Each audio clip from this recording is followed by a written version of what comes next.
یہ واقعہ بھی ضمنی طور پہ آیا تو سمجھ لیجیے حضرت عمر ایک مرتبہ اپنے بیٹے کے ساتھ فجر کی نماز پڑھ کے جا رہے ہیں، تو عبداللہ ابن عمر چھوٹے تھے، ابھی ہے تو فقیہ تھے، کم عمری میں بھی، آپ کو پتہ ہے حضرت عمر نے ان کو کہا تھا کاش تو جواب دے دیتا تو میرا سر فخر سے بلند ہو جاتا اگر تجھے پتا تھا، لمبا چوڑا وہ کھجور کے تنے کا جو واقعہ۔ تو یہ ابھی کم عمری میں حضرت عمر ان کو اپنے ساتھ نماز پڑھنے لایا کرتے تھے۔ نماز پڑھ کے جا رہے ہیں تو کہنے لگے بابا الحمدللہ دیکھیں ہم نے نماز پڑھی ہے مسجد میں، فلاں بھی نہیں آیا، فلاں بھی نہیں آیا، فلاں بھی نماز میں حاضر نہیں، فلاں بھی، مفہوم یہ ہے۔ حضرت عمر کو غصہ آ گیا، کہا اس سے بہتر تھا کہ تو گھر میں بیٹھا رہتا اور مسجد میں نہ آتا۔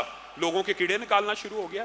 ان کے لیے دعا کر، ان کے لیے ہدایت کی۔ مراد یہ ہے کہ اگر کسی کو توبہ کی طرف مائل بھی کرنا ہے تو اس کو لعنت ملامت کرنے کی بجائے اس کو اللہ کے عذابوں سے ڈرا کر اللہ کی رحمت کی طرف متوجہ کیا جائے۔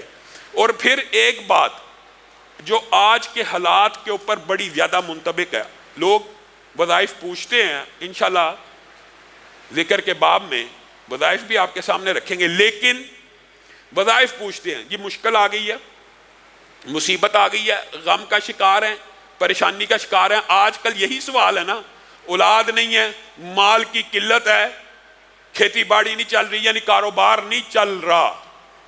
بنیادی طور پر یہ ساری کی ساری جتنی معاشرے کی بیماریاں ہیں وہ ایک توبہ اور استغفار کے وظیفے کے اندر پوشیدہ ہے، اور یہ بات قرآن کی آیت سے بھی ثابت ہے۔ فَقُلْتُ اسْتَغْفِرُوا رَبَّكُمْ إِنَّهُ كَانَ غَفَّارًا يُرْسِلِ السَّمَاءَ عَلَيْكُمْ مِدْرَارًا وَيُمْدِدْكُمْ بِأَمْوَالٍ وَبَنِينَ وَيَجْعَلْ لَكُمْ جَنَّاتٍ وَيَجْعَلْ لَكُمْ أَنْهَارًا۔ چھ علاج اس آیت مبارکہ میں اللہ رب العزت نے بیان کر دیے۔ پہلا علاج انہو کان غفارا، مراد یہ توبہ لے کے آؤ، سارے گناہ معاف۔ سارے گناہ جب معاف ہو جائیں گے تو پھر اللہ تعالیٰ آسمان سے بارشوں کو بھی نازل کرے گا، بیٹے بھی دے گا، مال بھی دے گا، گھر بھی بنائے گا، اس میں باغات بھی بنائے گا، اس میں نہریں بھی روا ہو جائیں گی، رزق حلال بھی فراہ مل جائے گا۔ حسن بصری کے پاس ایک بندہ آ گیا، آ کے کہنے لگا اولاد کوئی نہیں ہے۔ حسن بصری نے کہا استغفر اللہ پڑھا کر، استغفار کیا کر، اللہ سے توبہ کیا کر، اللہ سے معافی مانگا کر۔ دوسرا آ گیا رزق نہیں ہے، حسن بصری نے کہا استغفار کیا کر۔ تیسرا آ گیا کھیتیوں میں بارش نہیں ہوتی، کھیتیاں بارش نہیں برساتی، اس کو بھی یہی کہا۔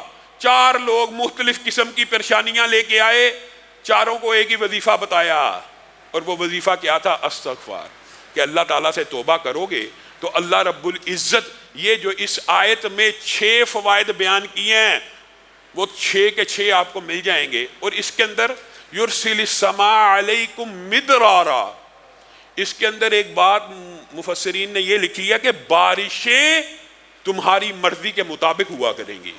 تمہاری مرضی کے مطابق؟ ہاں، استغفر اللہ کرو، جب کھیتیوں کو بارشوں کی ضرورت ہوگی بارش ہو جایا کرے گی۔ استغفار کرو، وما کان اللہ معذبہم وہم یستغفرون، حتیٰ کہ حضرت علی نے یہاں پہ ایک بڑا عجیب نکتہ بیان کیا کہ 2 چیزیں ہیں جو امت مسلمہ کو عذاب سے بچاتی ہیں، ایک کو اللہ نے اٹھا لیا، اور وہ کون ہے؟ حضرت محمد رسول اللہ۔ جب تک وہ تھے امت محمدیہ پہ عذاب نہیں تھا آ سکتا۔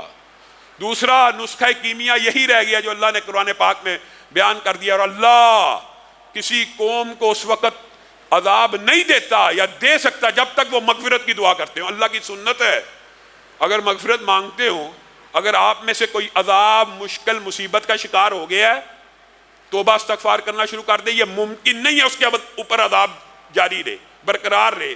اور اس کی تائید عبداللہ ابن عباس کی حدیث بھی کرتی ہے۔ امام البانی نے اس حدیث کو ضعیف لکھا، لیکن ان کے جواب میں احمد شاکر نے جو ضعف انہوں نے بیان کیا اس کو دور کیا، پورے کا پورا ایک انہوں نے اس کے اوپر پمفلٹ لکھا ہے۔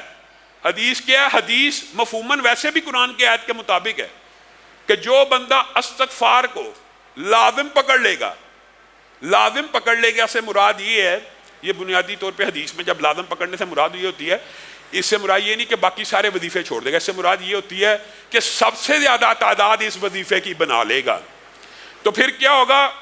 عبداللہ ابن عباس کی حدیث میں اس کے اللہ رب العزت سارے غم دور کر دے گا۔ یہ قرآن کی آیت بھی ہے کہ اللہ تعالیٰ معاف کرنے والا ہے، جب سارے گناہ معاف ہوتے ہیں تو غم دور ہو جاتے ہیں۔ پھر کہا سارے غم اگر بندے کے دور ہو جائیں نا وہ دنیا کا خوش قسمت انسان ہے۔ پھر دوسری بات اس حدیث میں اس کی ساری مشکلات ختم کر دے گا۔ کیا چاہیے اور؟ غم بھی دور ہو گئے، مشکلات بھی دور ہوگی، وَيَرْزُقْهُ مِنْ حَيْثُ لَا يَحْتَسِبْ، اور رزق وہاں سے دے گا جہاں سے وہ گمان نہیں کرتا۔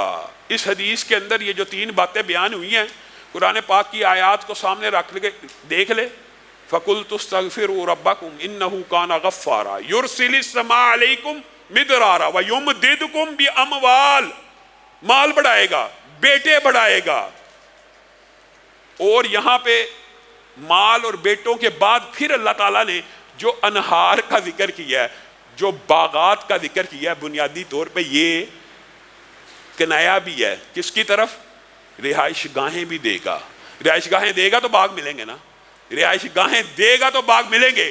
اور پھر صرف رہائش گاہیں اور باغ نہیں ملیں گے، اللہ تعالیٰ ان کو ڈیکوریٹ بھی ایسے کرے گا کہ ان کے اندر چشمے بہتے ہوں گے۔ مراد یہ جو لگژری لائف اگر تم دنیا میں بھی گزارنا چاہتے ہو تو آؤ، توبہ کرو، استغفار کو لازم پکڑو، اللہ تعالیٰ یہ تمہاری ساری جمی خواہشات کو اسی دنیا میں پورا کر کے تمہاری آنکھوں کے سامنے دکھا دے گا۔ پھر بھی میں اور آپ اگر استغفار کی طرف نہیں آتے تو ہم مجرم ہیں۔ رسول اللہ صلی اللہ علیہ وسلم ایک نشست میں 70 مرتبہ استغفار کر لیا کرتے تھے۔ آپ رسول اللہ صلی اللہ علیہ وسلم کو کیا ضرورت تھی استغفار کی؟ آپ اپنے درجات کو بلند کرنے کے